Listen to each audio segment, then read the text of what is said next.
अस्सलाम वालेकुम dear students. आज हम देखेंगे साइंटिफिक मेथड। ठीक है, ये वेरी इंपॉर्टेंट लॉन्ग क्वेश्चन भी है और इसमें से शॉर्ट क्वेश्चंस भी बहुत ज़्यादा आते हैं। ठीक है, किसी भी हेडिंग को शॉर्ट क्वेश्चंस में इसकी एग्जांपल्स, आगे हमने इसकी एग्जांपल्स भी देखनी है।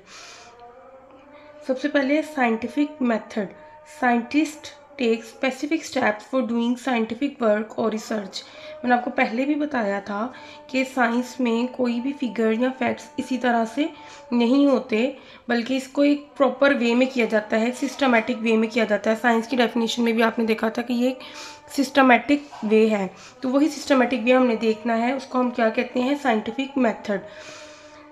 और यही स्टेप्स अगर हम बायोलॉजी में यूज़ करें, बायोलॉजी की रिसर्च के लिए यूज़ करें, लिविंग ऑर्गेनिजम्स के लिए यूज़ करें, तो हम उसको क्या कहेंगे, बायोलॉजिकल मेथड। बायोलॉजिकल मेथड, ठीक है। बायोलॉजिकल मेथड में कौन से स्टेप्स इन्वॉल्व हैं? 6 स्टेप्स इन्वॉल्व हैं। सबसे पहला क्या है, recognition of a scientific problem. कि कोई साइंटिफिक प्रॉब्लम आप देखते हो, उसको रिकग्नाइज करना, उसको पहचानना कि क्या ऐसा इशू हुआ है। पहले आप देखोगे, पहचानोगे, फिर ही उसके ऊपर क्या करोगे, ऑब्जर्वेशन करोगे, मुशाहिदा करोगे। ठीक है, सबसे पहले फर्स्ट स्टेप को ही डिटेल में देखते हैं, फिर आपको पता चल जाएगा इसका डिटेल में। The first step involves the identifying and defining a scientific problem. अच्छा, एक बात और मेरे जहन में आई कि इसको आपने इसी सीक्वेंस में याद करना है। ठीक है, बच्चे क्या बाज़-औक़ात करते हैं कि साइंटिफिक स्टेप्स पूछे जाते हैं तो पहले हाइपोथेसिस लिख देते हैं, रिजल्ट्स, बाद में रिकॉग्निशन। तो ऐसा नहीं करना, ये एक सिस्टमेटिक वे है, इसको इसी मेथड से, इसी पॉइंट्स में याद करना है। ठीक है, साइंटिस्ट वांट्स टू इन्वेस्टिगेट, यानी आपने कोई भी इशू इन्वेस्टिगेट करना है तो उसके लिए सबसे पहले रिकॉग्नाइज करना होता है। Such problem is either asked by someone और some comes in biologist mind by himself. For example, a biologist noticed that plants in an area are growing taller than usual। ठीक है, जैसे कोई एक कॉमन ऑब्जर्वेशन कोई करता है, देखता है कि इस एरिया में जो प्लांट हैं वो जल्दी ग्रो कर रहे हैं या टॉलर ग्रो कर रहे हैं as compare to the other. तो उसमें अब वो क्या नोटिस करेगा कि कौन से ऐसे फैक्टर्स रिस्पॉन्सिबल हैं जो इस प्लांट्स की ग्रोथ को क्या कर रहे हैं, इंक्रीज कर रहे हैं। तो ये एक प्रॉब्लम या कोई भी इशू, कुछ भी आपने देखा तो आप इसको क्या कहोगे। जैसे हमने इसमें आगे मलेरिया की एग्जांपल्स देखनी है, तो मलेरिया में भी आप देख सकते हो सबसे पहले कि मलेरिया जो है वो किस रीज़न से हो रहा है, आपने इसको डायग्नोस करना है। तो आपने सबसे पहले उसमें रिकॉग्नाइज करना है कि मलेरिया क्या है। ठीक है, तो ऑब्जर्वेशन क्या है, ऑब्जर्वेशन का मतलब है मुशाहिदा करना। ठीक है, आपने कोई भी प्रॉब्लम नोटिस की, फिर आपने उसका क्या करना है, थोड़ा डेप्थ में इसको ऑब्जर्व करना है। Scientist make observations about the problem. They use 5 senses. 5 senses कौन कौन सी होती हैं? सबसे पहले आप सी करते हो, देखते हो, थ्रू आइज, हेयर कर सकते हो, टच, स्मेल, टेस्ट। ठीक है, for making observation they also read and study the previous researches on the same और रिलेटेड प्रॉब्लम। ठीक है, वो इससे रिलेटेड बाकी प्रॉब्लम्स को भी देखेंगे। अब ऑब्जर्वेशन 2 तरह की होती हैं, qualitative observation and quantitative observations. Quantitative observations कौन सी होती हैं? वो ऑब्जर्वेशंस, क्वांटिटी से वर्ड पता चल रहा है हमें, क्वांटिटी से, यानी जो हमें नंबर कोई स्पेसिफिक फिगर में बताती हैं। ठीक है, जैसा कि आप काउंट कर सकते हो कि एक ट्री पे कितने बर्ड्स बैठे हैं।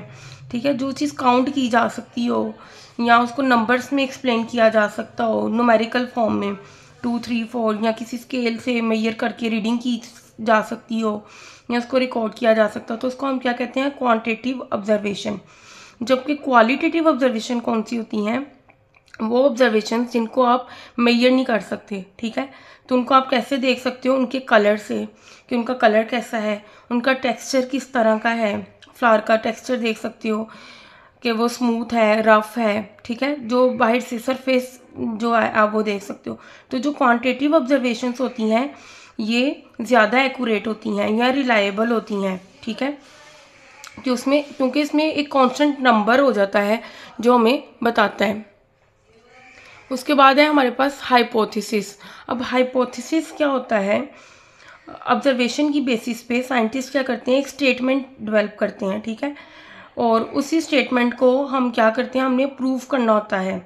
अब वो स्टेटमेंट क्या हो सकती है? वो आंसर हो सकती है। जैसे हमने कोई भी यहाँ पे प्रॉब्लम जैसे देखिए कि क्या फैक्टर्स हैं जो कि रिस्पॉन्सिबल हैं प्लांट्स की ग्रोथ में, तो यहाँ पर हम हाइपोथेसिस में क्या कह सकते हैं, हो सकता है कि वहाँ की सॉइल अच्छी हो, या टेम्परेचर जो है वो अप्रोप्रिएट है, ऑप्टिमल है प्लांट्स की ग्रोथ के लिए। तो ये किस में आएगा, हाइपोथेसिस में।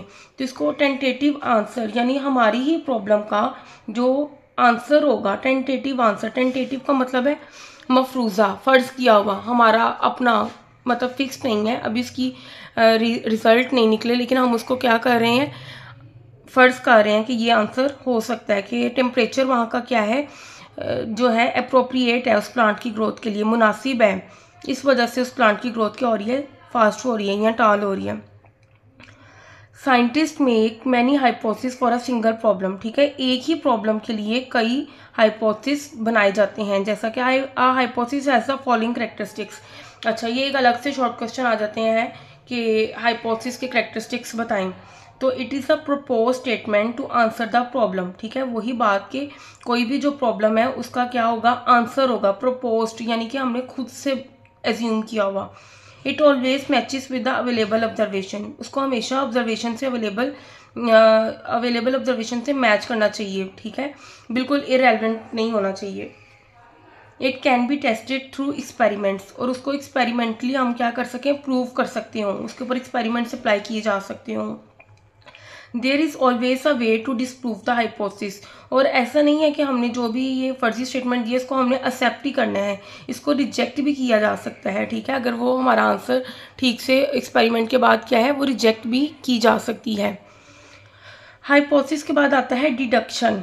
अब डिडक्शन क्या चीज़ होती है कि कोई भी हम क्या उसमें से हाइपोथेसिस में से कंक्लूजन, लॉजिकल आंसर ले रहे हैं, ठीक है, टेंटेटिव आंसर हाइपोथेसिस हो गया, और लॉजिकल जो आंसर्स होंगे, रिजल्ट्स होंगे उस हाइपोथेसिस से, उसको हम क्या कहेंगे, डिडक्शन, क्या हम डिड्यूस कर रहे हैं।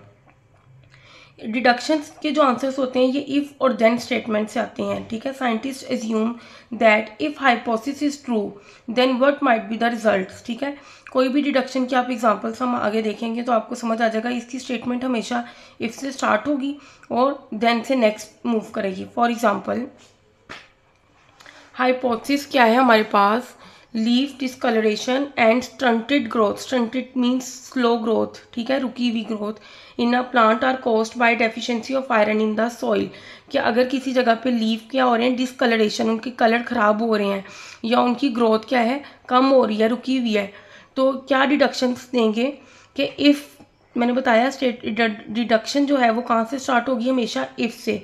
If iron deficiency is causing the symptoms, अगर आयरन की वजह से ये सिम्टम्स कॉज हो रहे हैं कि लीव्स का कलर चेंज हो रहा है या ग्रोथ क्या हो रही है, स्लो हो रही है, देन फिर इसके बाद क्या आएगा, then adding iron to the soil will improve the colours of the leaves and promote plant growth.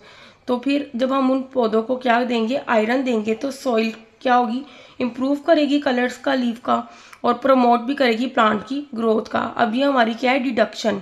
अब इसके ऊपर हमने क्या करने हैं, एक्सपेरिमेंट्स अप्लाई करके देखने हैं कि हम वाकई इसको आयरन देंगे तो क्या प्लांट ग्रोथ वाकई ही इम्प्रूव हो रही है, और उसका कलर क्या वाकई ही लीव्स का क्या हो रहा है, चेंज हो रहा है।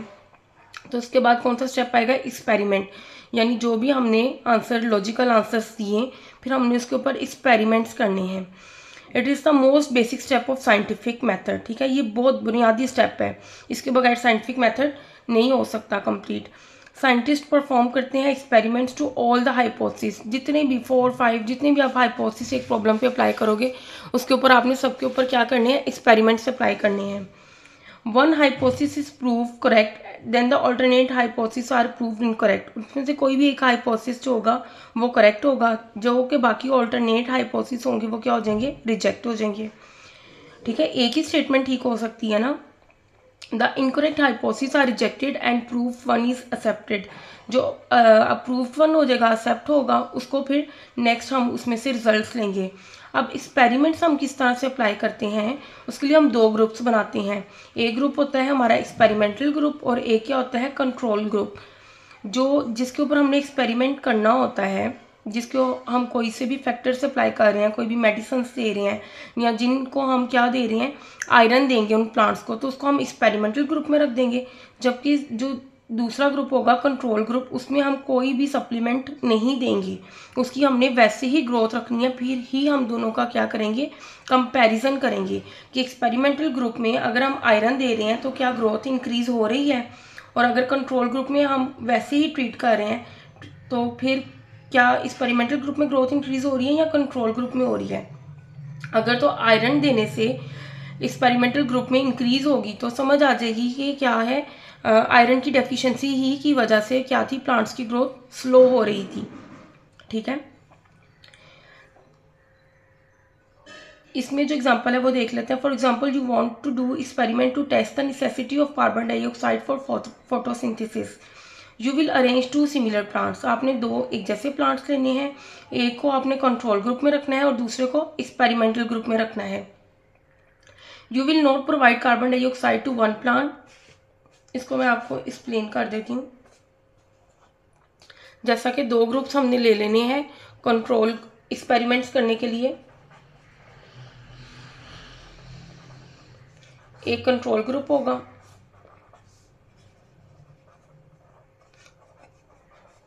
हम कंट्रोल ग्रुप और एक्सपेरिमेंटल ग्रुप के कंपैरिजन से ही अंदाज़ा लगाएंगे कि क्या जो हमने ऑब्जर्वेशन किया वो ठीक है या नहीं है।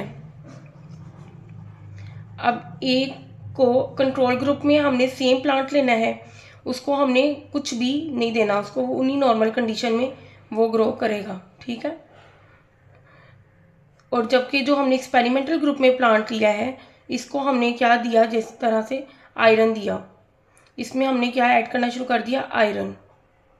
तो हमने देखना है क्या प्लांट की ग्रोथ में कोई फ़र्क नज़र आया, क्या लीफ की डिस्कलरेशन इम्प्रूव हुई है, बेहतर हुई है, या प्लांट की जो ग्रोथ है वो ज़्यादा हो रही है।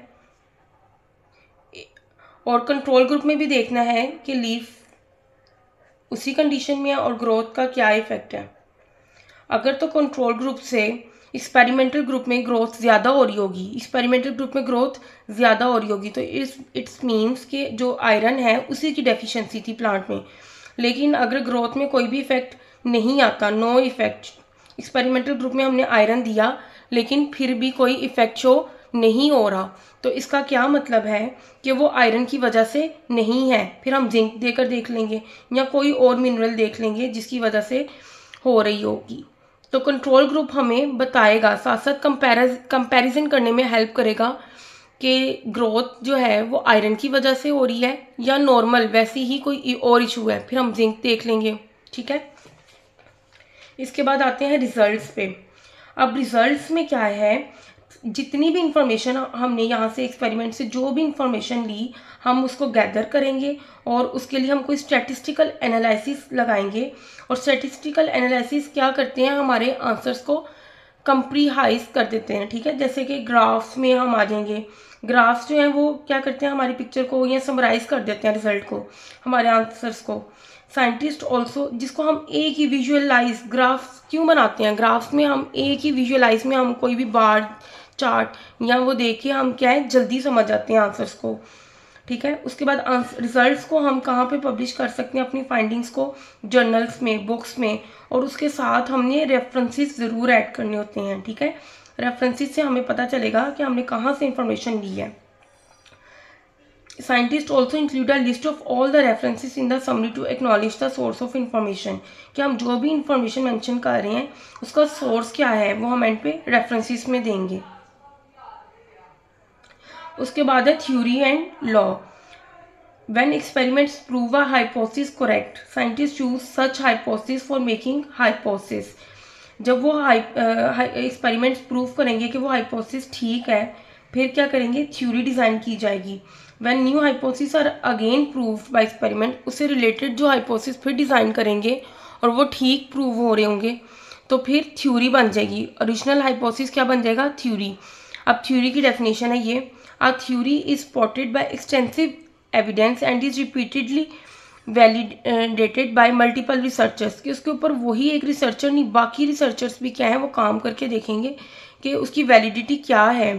ठीक है, उसको वो सबूत दे रही है, क्या वो शहादतें मिल रही हैं हमें, एक्सटेंसिव उसको एलेबोरेट करेंगे, बढ़ाएंगे और उसको कल्चर को। For example, the theory of evolution explains how species change over time through natural selection. Scientists keep on testing the theories by doing experiments. ठीक है, अब एक साइंटिस्ट ने थ्योरी पे वर्क कर रहा होगा, इसके ऊपर वेरियस बहुत सी जगहों पे डिफरेंट लोकेशंस पे साइंटिस्ट क्या होंगे, काम कर रहे होंगे. They try their best to disprove the theory if a theory is proved again and again by experiment. ठीक है, अब साइंटिस्ट की क्या कोशिश होगी कि उसको क्या किया जाए, रिजेक्ट किया जाए. कोई भी चीज़ इतनी जल्दी एक्सेप्ट नहीं की जा रही होती. जैसे किसी एक साइंटिस्ट ने अगर कोई थ्योरी दी है तो बाकी सारे साइंटिस्ट ट्राई करने लग जाएंगे उसको रिजेक्ट करने में.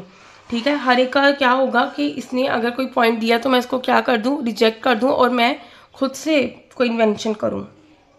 लेकिन अगर वो थ्योरी बार बार भी प्रूव करने के बाद रिजेक्ट ना हो रही हो तो उसके बाद उसको साइंटिफिक लॉ बन जाता है.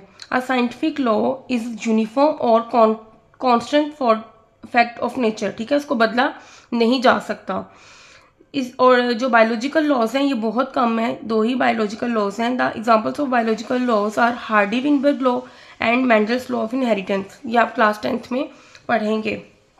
अब इसका ओवरऑल समराइज व्यू देख लेते हैं. सबसे पहले बायोलॉजिकल प्रॉब्लम थी, ऑब्जर्व किया. हाइपोथेसिस के बाद क्या आती हैं, डिडक्शन. डिडक्शंस में अब आपने 2 ग्रुप्स बना लिए, एक्सपेरिमेंटल ग्रुप और कंट्रोल ग्रुप. अगर तो वो प्रूव्ड हो जाएगी तो रिजल्ट्स में चले जाएंगे और if not prove then back towards the hypothesis. Again दूसरा हाइपोथेसिस ट्राई करेंगे. मैंने बताया था ना 2, 3, 4 हाइपोथेसिस जो है वो हम बनाते हैं. जो सा एक्सेप्ट होगा उसी को रिजल्ट्स तक जाएंगे. अगर रिजल्ट्स ही अप्रूव हो रहे होंगे तो फिर क्या जाएंगे, रिपोर्टिंग में. रिपोर्ट्स के बाद जो है फर्दर टेस्टिंग करके थ्योरी या सोल्यूशन, और सोल्यूशन के बाद क्या आएगा, लॉ या प्रिंसिपल. अच्छा, मैंने आपको वीडियो के स्टार्ट में बताया था कि ये एक लॉन्ग क्वेश्चन है. तो लॉन्ग क्वेश्चन जो है इसको अटैम्प्ट करने का भी मैं आपके साथ जो है ना पूरा एक मेथड कर दूंगी शेयर, क्योंकि अक्सर बच्चे यूं ही पूरा लॉन्ग क्वेश्चन लिख देते हैं लेकिन उससे मार्क्स नहीं आते हैं. लॉन्ग क्वेश्चन का अटैम्प्ट करने का क्या मेथड है कि उसमें आपने क्या करनी है, एग्जाम्पल्स ऐड करनी है. एग्जाम्पल्स कैसे ऐड करनी है मैं इसको रिटन फॉर्म में आपके साथ शेयर कर दूंगी. ठीक है, तो अभी तक इतना ही. उसके बाद हम बाद में मलेरिया और इसकी एग्जांपल जो है बायोलॉजिकल मेथड में वो देखेंगे. आप इस चैनल को सब्सक्राइब कर दें और वीडियो को थम्स अप कर दें अगर आपको अच्छी लगी हो, और जो भी आप मुझे कमेंट्स देना चाहें आप मुझे बताएं ताकि मैं इसको मज़ीद इम्प्रूव कर सकूं. और आपके सब्सक्राइब से मुझे क्या है, मोटिवेशन मिलेगा ताकि मैं मज़ीद इंफॉर्मेटिव वीडियोज़ बना सकूँ. Thank you so much for watching.